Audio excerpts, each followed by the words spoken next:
संघ प्रमुख मोहन भागवत ने दशहरे की स्पीच में आबादी असंतुलन के खतरे की बात उठाई तो कई लोगों को यह बात चुभ गई और बहुत चुभ गई। मोहन भागवत ने इस बार जोर दिया कि देश के कई इलाकों में आबादी का असंतुलन हो गया है, यानी एक वर्ग की आबादी दूसरे वर्ग की तुलना में बहुत तेजी से बढ़ रही है। आबादी के असंतुलन का सबसे बड़ा खतरा यह भी है कि इससे देश के टुकड़े भी हो जाते हैं। दुनिया में ऐसे कई देश हैं जो आबादी के असंतुलन की वजह से अपने अस्तित्व की लड़ाई लड़ रहे हैं। इसलिए मोहन भागवत ये कहते दिखाई दिए कि भारत को ऐसी समग्र जनसंख्या नीति पर काम करना चाहिए जो सब पर समान रूप से लागू। पहले संघ प्रमुख की यह जरूरी बात आप सुन लीजिए, फिर आपको बताऊंगा कि आबादी असंतुलन का खतरा क्या है और जो वो कह रहे हैं वो जमीनी तौर पर कैसा दिखता है। जनसंख्या में पंथ संप्रदाय के प्रमाण में अंतर आने से नए देश बन गए, देश टूट गए। यह असंतुलन जन्मदर एक भाग है उसका, लेकिन जोर जबरदस्ती या छल कपट से, लालच से मतांतरण ये सबसे बड़ा फैक्टर है। और जहां सीमा पार से घुसपैठ होती है वहां घुसपैठ से भी ये होता है। उस संतुलन का भी ध्यान रखना देश हित की दृष्टि से अनिवार्य बात है और इसलिए जनसंख्या की एक समग्र नीति बने, वो सब पर समान रूप से लागू हो। एक बार बनने के बाद किसी को छूट न मिले और समाज इसको स्वीकार कर ले, इसलिए उसके लिए मन बनाकर उसको लाया जाए, इसकी आवश्यकता है। धार्मिक आधार पर जनसंख्या असंतुलन से देशों के टुकड़े हो जाते हैं। इसके उदाहरण पूरी दुनिया में मौजूद हैं। यूरोप का एक देश है सर्बिया, जिससे अलग होकर 2008 में कोसोवो नाम का नया देश बना। सर्बिया की बहुसंख्यक आबादी क्रिश्चियन है, जबकि कोसोवो में 96% आबादी मुस्लिम है। इसलिए आखिरकार 2008 में सर्बिया से अलग होकर कोसोवो ने खुद को आजाद देश घोषित कर दिया। इसे सर्बिया ने आज तक मान्यता नहीं दी, जबकि अमेरिका, ब्रिटेन समेत 100 देशों ने कोसोवो को मान्यता दे दी। यानी एक इलाका जहां पर 96% आबादी मुस्लिम हो गई, वो अलग देश ही बन गया। यह आपको इंटरनेशनल उदाहरण दे रहा हूं जो मोहन भागवत कह रहे हैं, उसका परिप्रेक्ष्य समझने के। और यह मुसलमानों की सिर्फ बात नहीं है, यह आपको इसका उदाहरण दिया इसलिए आपको लग रहा है, आपको दूसरी चीजें भी बताऊंगा। इसी तरह से पूर्वी तिमोर का उदाहरण, 2002 में इंडोनेशिया से अलग होकर पूर्वी तिमोर आजाद देश बना। इंडोनेशिया और पूर्वी तिमोर की जनसंख्या में धार्मिक आधार पर असंतुलन बढ़ गया। इंडोनेशिया में 90% आबादी मुस्लिम है, जबकि पूर्वी तिमोर की लगभग 98% आबादी क्रिश्चियन है। समझे, किसी एक धर्म विशेष की बात नहीं है, लेकिन जहां भी एक धर्म विशेष एक पर्टिकुलर एरिया में बढ़ जाता है, वहां क्या होता है वो आपको समझा रहा हूं। और इसीलिए पूर्वी तिमोर आखिरकार इंडोनेशिया से अलग हो गया। इसी तरह से दक्षिणी सूडान का उदाहरण है, जहां बहुसंख्यक आबादी ईसाइयों की है। 2011 में दक्षिणी सूडान अलग देश बना। दक्षिणी सूडान में 60% ईसाई धर्म के लोग रहते हैं। इस इलाके पर सालों से अरब के मुसलमानों का राज था। 2011 में सूडान ने खुद दक्षिणी सूडान को अलग देश की मान्यता दे दी। इसी तरह से युगोस्लाविया का उदाहरण है। 1960 तक युगोस्लाविया एक अखंड देश हुआ करता था, लेकिन 1960 में युगोस्लाविया कई देशों में बंट गया। युगोस्लाविया के टूटने की मुख्य वजह जनसंख्या के आधार पर वहां के लोगों में धार्मिक और सांस्कृतिक असंतुलन माना जाता है। आज दुनिया के नक्शे पर युगोस्लाविया नहीं है, उसकी जगह Croatia, Serbia, Montenegro, Macedonia, Bosnia, Herzegovina ऐसे देश बन गए। तो आप दुनिया में ये उदाहरण देख रहे हैं जिसकी चिंता मोहन भागवत जो जता रहे हैं वो ऐसे ही नहीं है। कुछ उदाहरण हैं दुनिया भर में जो दिखते हैं कि अगर जनसंख्या का असंतुलन हो गया तो चीजें बिगड़ी हैं। दुनिया भर में उदाहरण मौजूद हैं, लेकिन संघ प्रमुख मोहन भागवत ने जैसे ही इसके बारे में कहा, उनके खिलाफ ओवैसी जैसा नेता तुरंत बोलने लगे। ओवैसी जी को तो वैसे भी आजकल हर चीज में बोलना होता है। ओवैसी ने मोहन भागवत के बयान को लेकर कहा कि मोहन के लिए यह अभद्र भाषा का सालाना दिवस है।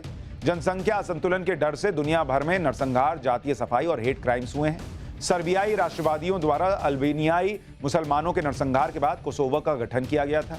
अगर हिंदुओं और मुसलमानों का एक ही डीएनए है तो असंतुलन कहां पर है? जनसंख्या नियंत्रण की कोई जरूरत नहीं है। मुसलमानों की प्रजनन दर में सबसे तेजी से गिरावट आई। लेकिन मोहन भागवत जिस जनसंख्या असंतुलन की बात कर रहे हैं वो आपको आंकड़ों के जरिए बताता है। अमेरिका की प्यू रिसर्च के मुताबिक अगर आप ये देखने जाएंगे कि क्या हुआ है देश के अंदर, तो इसके लिए आपको समझना होगा ये प्यू रिसर्च उसका डेटा है। और ये प्यू रिसर्च क्या कहती है, 1951 से 1961 इस दौरान मुस्लिम आबादी बढ़ी, मुस्लिम आबादी, और इधर आपको लिख देता हूं हिंदू, ठीक है। इस दौरान मुस्लिम आबादी बढ़ी 33% बढ़ गई, ऊपर चली गई, और हिंदू आबादी कितनी बढ़ी, 21% बढ़ी, ठीक है। ईसाई 29% बढ़े। 1971 से 1981 के बीच में, 1981 के बीच में मुस्लिम आबादी कितनी बढ़ी, 31% बढ़ी, और हिंदू आबादी 24% बढ़ी, ईसाई 18% बढ़े। इसके बाद 1981 से लेकर 1991 इस दशक में अगर आप देखेंगे तो देश के अंदर मुस्लिम आबादी 34% बढ़ी, 34% इंक्रीज, और हिंदू आबादी 23% बढ़ी। लगभग हर दशक में आप देखेंगे हिंदू आबादी जो बढ़ रही है और मुस्लिम आबादी जो बढ़ रही है उसके बीच में 10% का कम से कम 10-11% का गैप है। ईसाई आबादी 19% बढ़ी। 2011 की जो जनगणना है उसके मुताबिक अगर आप देखेंगे तो 2001 से 2011 के बीच, ये 2001 से 2011 के बीच बता रहा हूं, मुस्लिम आबादी 25% बढ़ी। यानी अगर आप पिछले दशकों से कंपेयर करेंगे तो मुस्लिम आबादी बढ़ने की दर में कमी आई, लेकिन हिंदू आबादी बढ़ने की दर और घट गई, वो 17% पर आ गई। मतलब यहां भी 8% का गैप है, और ईसाई आबादी 16% बढ़ी। तो आबादी बढ़ने की रफ्तार में जो असंतुलन दिख रहा है उसका असर क्या हुआ, यह भी आपको जानना चाहिए। 1951 में करीब 84% से ज्यादा हिंदू थे। 2011 में यह करीब 79.8% हो गए, मतलब 5%, 4-5% कमी हो गई। 1951 में 9.8% मुसलमान थे भारत के अंदर। 2011 में अभी 14.2% है, मतलब करीब 5% का ग्रोथ। 1951 में 2.3% ईसाई थे भारत में, जो अब भी 2.3% पर ही है। 1951 में सिखों की आबादी करीब 2% के आसपास थी, 1.9%, जो 2011 में घटकर 1.7% हो गई। 1951 में जैन करीब 0.5% थे, 2011 में घटकर 0.4% हो गए। मतलब अगर आप मोटे तौर पर देखिएगा तो सबकी आबादी 1951 से आज की स्थिति में घट गई है। सिर्फ मुसलमानों की आबादी 9% से थोड़ी ऊपर थी, अब बढ़कर 14% हो गई। देश के कुछ राज्यों में किस तरह से हिंदू आबादी घट रही है उस पर प्यू रिसर्च की एक रिपोर्ट के मुताबिक 2001 से 2011 के बीच अरुणाचल प्रदेश में 5.6% हिंदू आबादी कम हुई। अरुणाचल प्रदेश में 29% हिंदू हैं। यानी अगर यही रफ्तार बनी रही तो 50 साल में अरुणाचल प्रदेश से हिंदू आबादी खत्म हो जाएगी। 2001 से 2011 के बीच मणिपुर में हिंदू आबादी 4.6% घटी। मणिपुर में 41% हिंदू रहते हैं। इसी दर से मणिपुर में अगले 100 साल में हिंदू खत्म हो जाएंगे अगर यही हाल रहा। 2001 से 2011 के बीच मिजोरम में 0.8% हिंदू आबादी घटी। मिजोरम में मात्र 3% हिंदू रहते हैं। यही रफ्तार रही तो लगभग 35 सालों में मिजोरम से हिंदू आबादी खत्म हो जाएगी। असम की बात कर लीजिए, 2001 से 2011 के बीच असम में 3.5% के आसपास हिंदू घट गए। इसी तरह से 2001 से 2011 के बीच त्रिपुरा में 2.2% हिंदू आबादी घटी है। छत्तीसगढ़ में 1.5% हिंदू घटे हैं।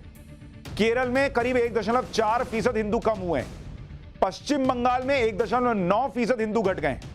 जम्मू कश्मीर में 10 साल में 1.2% हिंदू आबादी कम हो गई है। इसी दौरान देश के अलग अलग राज्यों में दूसरे समुदायों की आबादी कितनी बढ़ी, इसे लेकर प्यू रिसर्च की रिपोर्ट आपको बताती है कि 2001 से 2011 के बीच मुस्लिम आबादी असम में 3.3% बढ़ी, पश्चिम बंगाल में करीब 2% के आसपास बढ़ गई, उत्तराखंड में 2% बढ़ गई, केरल में करीब 2% बढ़ गई, गोवा में 1.5% बढ़ गई, जम्मू कश्मीर में 1.3% बढ़ गई, हरियाणा में 1.2% बढ़ी, लक्षद्वीप में 1.1% बढ़ी। इसी साल मई में आई नेशनल फैमिली हेल्थ सर्वे की रिपोर्ट के मुताबिक भारत में औसत फर्टिलिटी रेट 2% हो गई। 2015-16 में औसत फर्टिलिटी रेट 2.2% पर था। शहरी इलाकों में यह 1.6% है, ग्रामीण इलाके में 2.1%। फर्टिलिटी रेट 2.10% के रिप्लेसमेंट लेवल से कम पर पहुंच गया है। फर्टिलिटी रेट मतलब एक महिला जो है वो कितने बच्चे पैदा कर सकती है या कर रही है। रिप्लेसमेंट लेवल से कम होने का मतलब है कि आबादी कम होनी शुरू होगी। किस समुदाय में कितनी फर्टिलिटी रेट यानी टोटल फर्टिलिटी रेट है, TFR, यह भी आपको बता देता हूं। हिंदू महिलाओं में फर्टिलिटी रेट 1.94% है। मुस्लिम महिलाओं के लिए यह 2.36% है। ईसाइयों में यह 1.88% है। सिख महिलाओं के लिए यह 1.61% है। बौद्धों के लिए 1.39% और जैनियों के लिए 1.6%। देश में जनसंख्या नियंत्रण के लिए कानून की मांग नई नहीं है और इसके लिए 1976 में संविधान संशोधन भी किया गया था। 1976 में संसद के दोनों सदनों में विस्तृत चर्चा के बाद 42वां संविधान संशोधन विधेयक पास हुआ था और संविधान की 7वीं अनुसूची में जनसंख्या नियंत्रण और परिवार नियोजन का प्रावधान किया गया। 42वें संविधान संशोधन द्वारा केंद्र और राज्य सरकारों को जनसंख्या नियंत्रण कानून बनाने का अधिकार दिया गया। अधिकार होने के बाद भी आज तक जनसंख्या नियंत्रण कानून नहीं बन पाया और आबादी 130 करोड़ के पार चली गई। कई रिपोर्ट्स में यह दावा किया जाता है कि 2027 तक भारत चीन को पीछे छोड़कर दुनिया की सबसे बड़ी आबादी वाला देश बन जाएगा। लेकिन जनसंख्या की समस्या को लेकर आज भी हमारे देश के लोग कितने लापरवाह हैं, इसे लेकर आपको एक ग्राउंड रिपोर्ट दिखाता हूं। मुजफ्फरनगर जिले के हरसौली गांव के कुछ लोग हमारे साथ हैं। पहले ये समझ लेते हैं कि आखिर इस गांव में जनसंख्या को लेकर क्या स्थिति है। आपका नाम क्या है? सलीम है जी। सलीम जी, कितने बच्चे हैं आपके पास? 10 बच्चे हैं जी। आपके 10 बच्चे हैं जी। और आप करते क्या हैं? मजदूरी कर रहे हैं जी। अच्छा, अभी 10 के 10 बच्चे स्कूल जा पा रहे हैं?